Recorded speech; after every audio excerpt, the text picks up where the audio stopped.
জবাব তোমার দিতেই হবে, জবাব দাও। সমবায় সমিতির কোটি কোটি টাকা আর্থিক বলছি দাদা, আপনাদের আজকে বিক্ষোভের কারণটা কি? আমরা আগেও এর আগে বিক্ষোভ জানিয়েছি 3 বার সমবায় সমিতিতে। প্রায় 3 কোটি টাকার উপর আর্থিক তছরূপ হয়েছে। সমবায় সমিতি তার সদুত্তর দিতে পারে না। আমরা বারবার ডেপুটেশন দিয়ে এবং আবেদন জানিয়েও ওনাদেরকে আর্থিক তছরূপ জনসমক্ষে তুলে ধরতে বললাম, ওনারা সেটাও তুলে ধরতে ব্যর্থ। এমনকি ডেলিকেট মিটিং ডেকেও তারা সেটা ফেস করতে পারছে না এই আর্থিক তছরূপের দায়। এই মতো অবস্থায় আমরা দেখলাম সমবায় সমিতির সেক্রেটারি সম্মানীয় নিরঞ্জন হাজরা মহাশয় রাতের অন্ধকারে শারীরিক অসুস্থতার ভান করে উনি পদত্যাগ করছেন।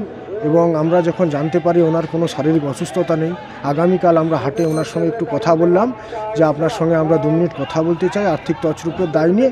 উনি তখন সরাসরি আমাদেরকে দায়বদ্ধতা এড়িয়ে উনি সরাসরি আমাদেরকে বললেন আমি পদত্যাগ করেছি।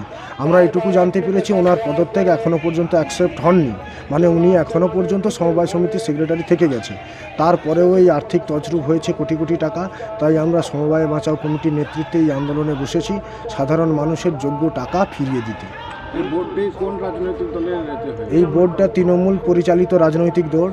আপনারা একটা সময় জানবেন এই বোর্ডে সমবায় ভোট নিয়ে স্থানীয় বিধায়ক তিলক চক্রবর্তী একসময় বাইরের কিছু গুন্ডা বাহিনী নিয়ে এসে কি দাপাদাপি করে এই বোর্ড দখল করেছিল। আমরা মাত্র প্রতিদ্বন্দ্বিতা করেও 7টা বেশি সিট পাইনি, পুরো সিটটাই ওনারাই পেয়েছিল।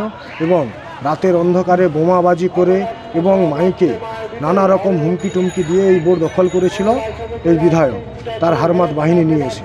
তারপরেও আপনাদের সামনে আমরা এই বললাম, আগের দিনও যখন আমরা এই ডেপুটেশন করেছিলাম আগে, তখন সেক্রেটারি নিজেই সংবাদ মাধ্যমের সামনে বাইট দিয়েছিল আর্থিক তছরূপের এই সব নানা ব্যাপার নিয়ে। উনি দায়বদ্ধতা স্বীকার করেছেন এই আর্থিক তছরূপের দায়।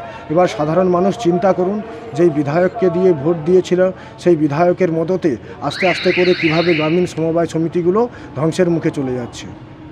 আপনার নাম? আমার নাম সুব্রত দাস, আমি সমবায় সমিতির শেয়ার হোল্ডার এবং আমি এই সমবায় সমিতির নির্বাচনে প্রতিদ্বন্দ্বিতা করেছিলাম। আমি একটা ভোটে পরাজিতও হয়েছিলাম। বলছি যে একটা অভিযোগ হচ্ছে যে আপনার এই যে সমবায় সমিতিতে আর্থিক তছরূপ হয়েছে, সেটা নিয়ে বাইরে বিক্ষোভ কর্মসূচিও করছে যারা শেয়ার হোল্ডার, কী বলবেন এই বিষয়ে? আমি তো বলতে পারেন আমার বিওডি আছে, তার কাছে বলবে সব কিছু, আমার ঠিক বলতে পারি না। ঠিক আছে, ওদের একটা বিওডি আছেন, সভাপতি চেয়ারম্যান পুরো কমিটি আছে, তারা বলবে। না, চেয়ারম্যান সাহেব আছে, মানব রঞ্জন মাইতি চেয়ারম্যান আছে।